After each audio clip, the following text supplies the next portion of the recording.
விருச்சிக ராசிக்கு ஜூன் மாதம் 2025 எப்படி இருக்கும் பாருங்கள்.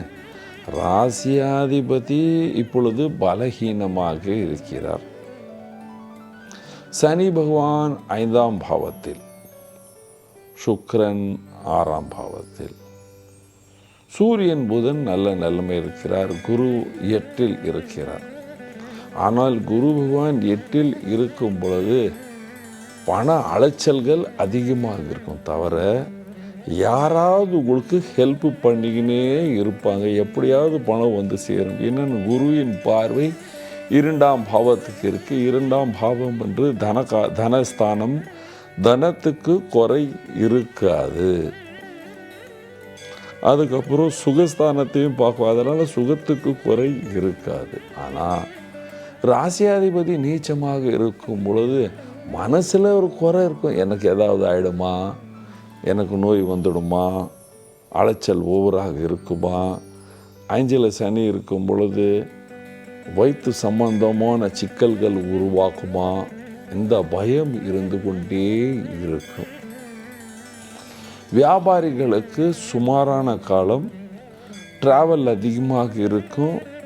அவங்களுக்கு இந்த தேதிக்கு பணம் கொடுக்குற சரக்கு வாங்கிடுவாங்க, ஆனால் அந்த தேதிக்கு பணம் கொடுக்க மாட்டார்கள். ஒரு 10 நாள் 15 நாள், சில விஷயத்தில் 1 மாதம் கூட உங்களை டிலே பண்ணுறதுக்கு வாய்ப்புகள் அதிகமாக இருக்குது. இம்போர்ட் எக்ஸ்போர்ட்டில் செக்கு வர்றதுக்கு, அது காசு உங்களுக்கு வந்து சேர்றதுல கொஞ்சம் டிலே ஆகிறதுக்கு வாய்ப்புகள் உள்ளன. அரசியல்வாதிகளுக்கு ஓவர் பர்டன் அலைச்சல், அலைச்சல் இருக்கும். நாட்டுக்காக ஏதாவது பெரிய பதவியில் இருந்தாங்கன்னா அவங்களுக்கு யாராவது நல்லது பேசினாலும் சில பேர் அதை தப்பாகவே நினச்சி கொள்வார்கள். அதனால் அலைச்சல்கள் ஓவராக இருக்கும்.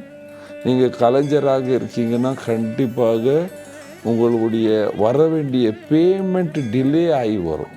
பேமெண்ட்டு வரும், ஆனால் டிலே ஆகி வரும். வேலைக்கு செல்கிற ஆண் பெண்களுக்கு ரொம்ப சுமாரான காலம். வேலை இடத்தில் ரொம்ப வித்தெல்லாம் காட்டக்கூடாது. நான் ரொம்ப உஷாரு, உங்களுக்கு தெரியாது, நான் இதை நினச்சா நான் அதை பண்ணிவிடுவேன், இதை பண்ணிவிடுவேன், இந்த மாதிரி அகங்காரமான வார்த்தைகளை பேசக்கூடாது. வேலைக்கு செல்கிற யாரும் பேசக்கூடாது. ஸ்டூடெண்ட்களுக்கு கொஞ்சம் அலைச்சலான காலம்.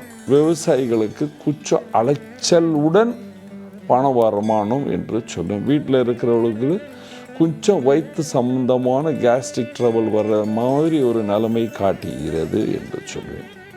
என்ன பரிகாரம் செய்யலாம்? பரிகாரம். விருச்சிக ராசிக்கு அதிபதி பகவான் செவ்வாய். முருகனை கும்பிடுங்க. செவ்வாய்க்கிழமை முருகன் கோயில் போய் உங்களால் உங்கள் மனசில் எப்படி பூஜை செய்யணுமோ பாவத்துடன் பூஜை செய்யுங்க. சும்மா மாலை எடுத்துகிட்டு போனால் அது அந்த அகங்காரம் திமிரெல்லாம் காட்டாமல் பாவத்துடன், ஹே பகவான் என்னை காப்பாற்று, நான் உன் சரணத்தில் வந்து விட்டேன், இந்த பாவத்துடன் பூஜை செய்ய வேண்டும். அதுக்கப்புறம் முருகன் கோயில் எங்கள் ஊரில் இல்லைங்க, நான் டெல்லியில் இருக்கேன், பாம்பேயில் இருக்கேன், அப்படி இப்படின்னு சொல்கிறவங்க ஆஞ்சநேயர் கோயில் போய் பூஜை பண்ணுங்கள். ஸ்வீட் எடுத்துகிட்டு போய் பூந்தி லட்டுன்னா ஆஞ்சநேயர் வச்சு பல பேர் கொடுங்க, நீங்களும் சாப்பிடுங்க. அதுக்கப்புறம் ஓம் அங்காரகாய நம, ஓம் அங்காரகாய நம, ஓம் அங்காரகாய நமக, இந்த மந்திரத்தை ஜபிச்சு கொண்டு இருந்தால் நீங்கள் சந்தோஷமாக சுகமாக வாழ்வீர்கள். நன்றி, வணக்கம். இது போன்ற ஆன்மீக வீடியோக்களை தொடர்ந்து பார்க்க கடவுள் டிவி யூடியூப் சேனலை சப்ஸ்கிரைப் பண்ணுங்க.